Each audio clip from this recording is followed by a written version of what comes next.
Oke, 1, 2, 3. Mulai, Heri. Oke, kita mulai ya. Baik, Assalamualaikum warahmatullahi wabarakatuh. Kami dari kelompok 2 akan mempresentasikan hasil dari kerja kelompok kami. Sebelum saya dan rekan-rekan memulai, angka baiknya saya menyebutkan masing-masing nama kelompok. Yang pertama itu, tolong Kak Anissa, Dianu.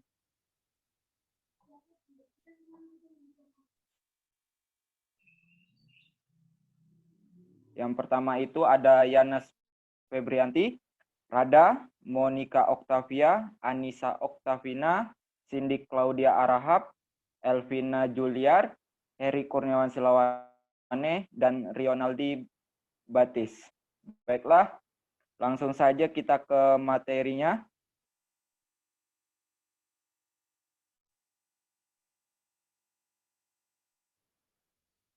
Baiklah, di sini kami dari kelompok 2 mengambil materi Sistem Ekonomi Indonesia dan Kebijakan Ekonomi.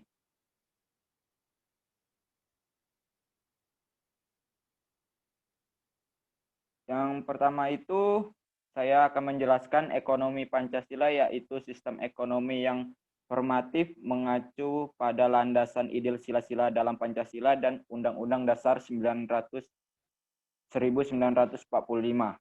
Maka sistem ekonomi Indonesia adalah sistem ekonomi yang berorientasi kepada ketuhanan yang Maha Esa, berlaku etika dan moral agama, bukan materialisme.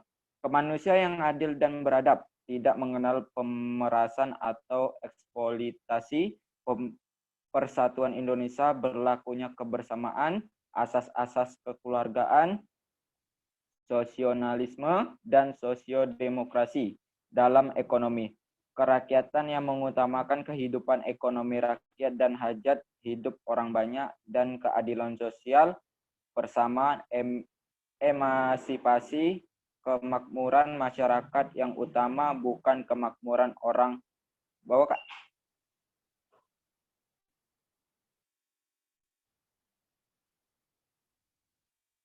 Baik, untuk yang selanjutnya akan disampaikan oleh teman kita.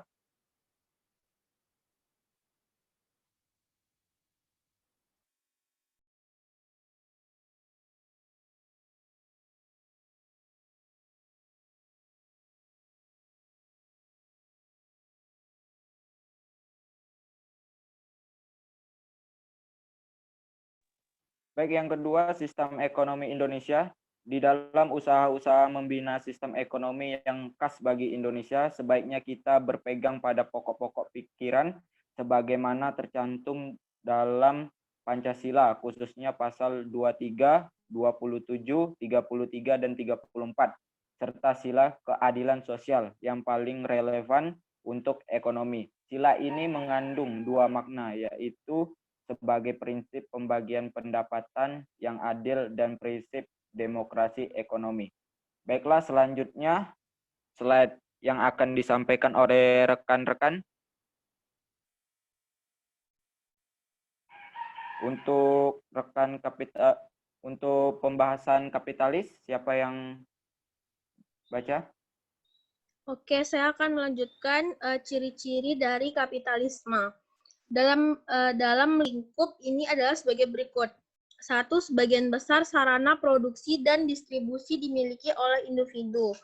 Itu maksudnya adalah sekelompok individu dapat berhak sebagai suatu badan tertentu yang dapat memiliki dan melakukan perdagangan benda pribadi, terutama barang-barang model seperti tanah, tenaga kerja manusia pada sebuah pasar bebas.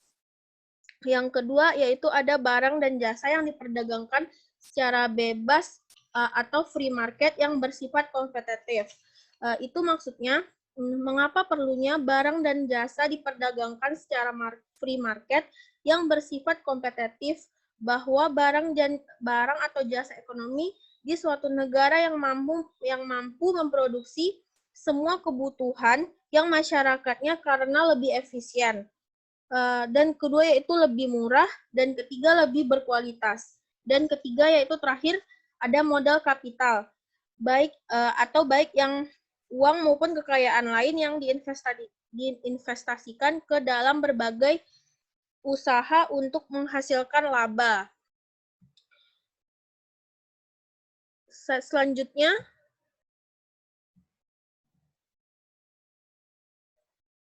baik, terima kasih kepada Kak Anissa untuk slide selanjutnya.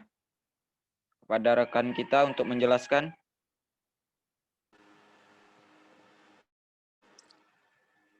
Selanjutnya, liberalisme. Liberalisme adalah sebuah ideologi, pandangan filsafat dari tradisi politik yang didasarkan pada pemahaman bahwa kebebasan adalah nilai politik yang utama. Secara umum, liberalisme mengusahakan suatu masyarakat yang dicirikan oleh kebebasan berpikir bagi para individu, pembatasan kekuasaan, khususnya dari pemerintah dan agama, penegak hukum, pertukaran gagasan yang bebas, ekonomi pasar yang mendukung usaha pribadi yang relatif bebas, dan sistem pemerintah yang transparan, yang di dalamnya hak-hak kaum minoritas dijamin. Dalam masyarakat modern, kaum liberal lebih menyukai demokrasi liberal dengan pemilihan umum yang terbuka dan adil, bahwa semua warga negara mempunyai hak yang terbuka dan adil, bahwa semua warga negara mempunyai hak yang sederajat hukum dan mempunyai kesempatan yang sama untuk berhasil. Pasar bebas adalah pasar yang ideal. Seluruh keputusan ekonomi dan aksi oleh individu yang berhubungan dengan uang, barang dan jasa adalah sukarela. Pasar bebas diadvokasikan oleh pengusul ekonomi liberalisme.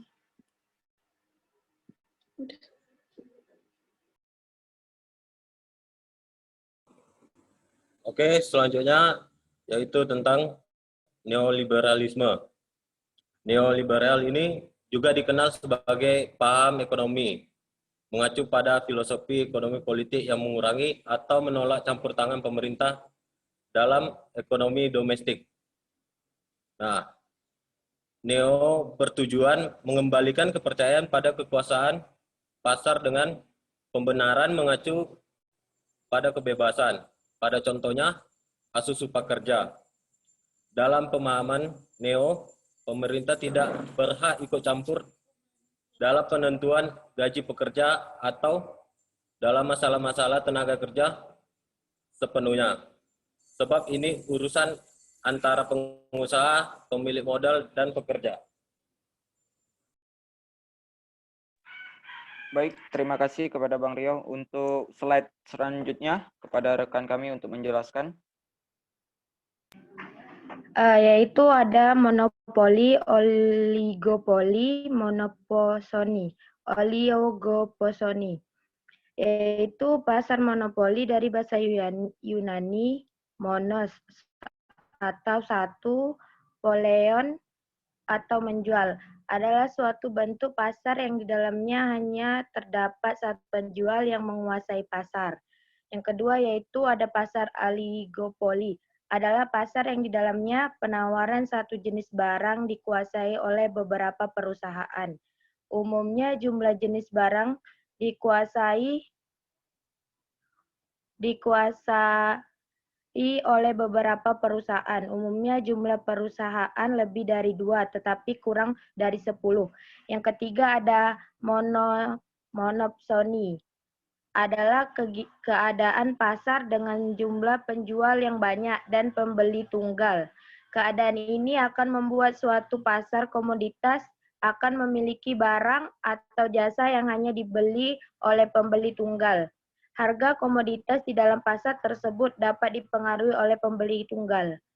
Dan keempat yaitu pasar oligopsoni, adalah bentuk pasar di mana terdapat 2 atau lebih pembeli, umumnya pelaku bisnis, yang mendominasi pasar dalam hal penerimaan pasokan atau bertindak sebagai pembeli tunggal barang atau jasa di komoditas. Baik, terima kasih kepada Kak Rada. Untuk slide selanjutnya, rekan kita untuk menjelaskan.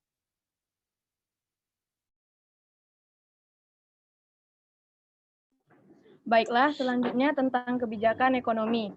Menurut Van der Valk, ekonomi adalah keseluruhan tindakan-tindakan yang dilakukan oleh pemerintah yang bertujuan untuk mempengaruhi kehidupan ekonomi secara langsung dengan satu atau lain cara. Kebijakan ekonomi di Indonesia sendiri diatur dalam 8 unsur kebijakan. Yang pertama, kebijakan harga dan upah. Nah, di dalam kebijakan harga dan upah diatur dalam Undang-Undang Cipta Lapangan Kerja pasal 88. Yang kemudian dalam pasal 88 ayat 2 ini dijelaskan bahwa pemerintah telah membuat kebijakan atas pengupahan, yang mana upah ini merupakan pemenuhan hak bagi pekerja atas pekerjaannya yang haruslah diterima layaknya manusia.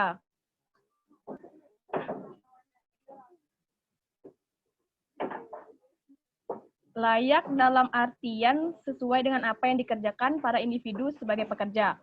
Kebijakan pengupahan ini dirincikan kembali dalam pasal 88B yang berbunyi bahwa upah ditetapkan berdasarkan hasil yang upaya membatasi ekspor guna melindungi industri dalam negeri. Perdagangan ini diatur dalam pasal 38 ayat 1 sampai 4. Dari poin-poin dalam pasal 38 tersebut dijelaskan bahwa pemerintah mengatur perdagangan memberlakukan kebijakan bahwa meminimalisir impor dan memaksimalkan ekspor. Tujuannya agar kekayaan yang dimiliki di Indonesia ini dapat diproduksi, digunakan semaksimal mungkin, dan mengembangkan produksi hasil pekerjaan kreativitas anak bangsa. Dengan demikian, produk-produk impor yang masuk akan sedikit karena dikendalikan dengan standar dan pembatasan yang tertuang pada ayat 4. Yang kemudian kebijakan moneter. Kebijakan moneter ini merupakan suatu kebijakan yang menekankan pada sisi perubahan jumlah uang beredar. Kebijakan moneter dibedakan menjadi dua, yaitu rule policy dan discretion policy. Kemudian yang keempat, kebijakan produksi. Kebijakan produksi ini untuk mengatasi ketidakseimbangan antara permintaan dan penawaran. Jadi peran pemerintah dalam hal produksi. Nah, produksi sendiri kegiatan menciptakan hingga suatu barang tersebut menghasilkan nilai guna. Kebijakan produksi juga dalam undang-undang yang mengatur kegiatan produksi para nelayan, petani, dan lain-lain. Pemerintah dalam hal ini memberikan perizinan berusaha, namun kegiatan tersebut di luar kendali, lagi berkenaan dengan sumber kekayaan negara, maka akan dikenakan denda yang telah berlaku. Baiklah, materi selanjutnya akan disampaikan oleh rekan Monica.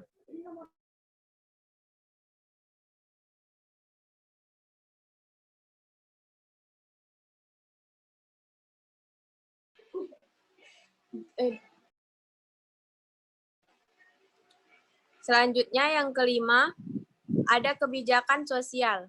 Kebijakan sosial adalah salah satu bentuk dari kebijakan publik yang merupakan ketetapan pemerintah yang dibuat untuk merespon isu-isu yang bersifat publik, yakni mengatasi masalah sosial atau memenuhi kebutuhan masyarakat banyak. Kebijakan sosial juga adalah ketetapan yang dirancangkan secara kolektif untuk mencegah terjadinya masalah sosial, mengatasi masalah sosial dan mempromosikan kesejahteraan sebagai wujud kewajiban negara dalam memenuhi hak warga negaranya. Yang keenam, kebijakan kesempatan kerja.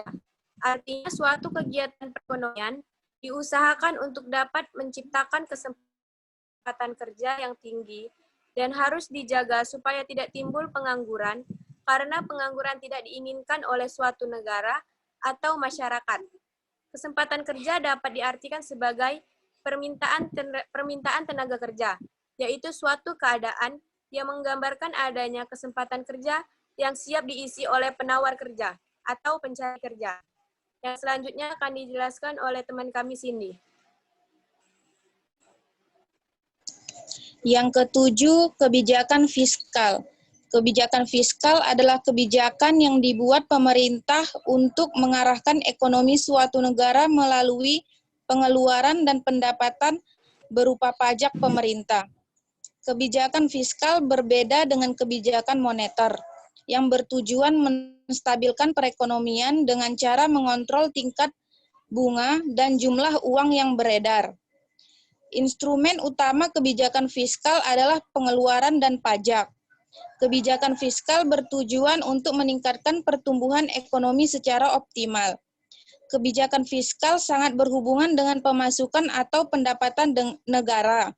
Di antara pendapatan negara antara lain misalnya bea dan cukai, devisa negara, pariwisata, pajak penghasilan, pajak bumi dan bangunan, impor, dan lain-lain. Sedangkan untuk pengeluaran negara misalnya belanja persenjataan, pesawat, proyek pemerintah, pembangunan sarana dan prasarana umum, atau program lain yang berkaitan dengan kesejahteraan masyarakat. Kebijakan fiskal dan kebijakan moneter memang keduanya sangat menentukan pertumbuhan ekonomi suatu negara. Yang kedelapan, kebijakan industrial. Kebijakan industrial adalah suatu proses perubahan sosial ekonomi yang mengubah sistem pencaharian masyarakat agraris menjadi masyarakat industri. Industrialisasi juga bisa diartikan sebagai suatu keadaan di mana masyarakat berfokus pada ekonomi yang meliputi pekerjaan yang semakin beragam, gaji dan penghasilan yang semakin tinggi. Industrialisasi adalah bagian dari proses modernisasi di mana perubahan sosial dan perkembangan ekonomi erat hubungannya dengan inovasi teknologi. Dalam industrialisasi ada perubahan filosofi manusia di mana manusia mengubah pandangan lingkungan sosialnya menjadi lebih kepada rasionalitas. Tindakan didasarkan atas pertimbangan, efisiensi, dan perhitungan tidak lagi mengacu kepada moral, emosi, kebiasaan, atau tradisi. Menurut para peneliti, ada faktor yang menjadi acuan modernisasi industri dan pengembangan perusahaan, mulai dari lingkungan politik dan hukum yang menguntungkan untuk dunia industri dan perdagangan. Bisa juga dengan sumber daya alam yang beragam dan melimpah, dan juga sumber daya manusia yang cenderung rendah biaya, memiliki kemampuan dan bisa beradaptasi dengan pekerjaannya. Industri minyak dan gas bumi, industri hasil pertambangan, industri hasil kehutanan, industri hasil laut, dan lain-lain.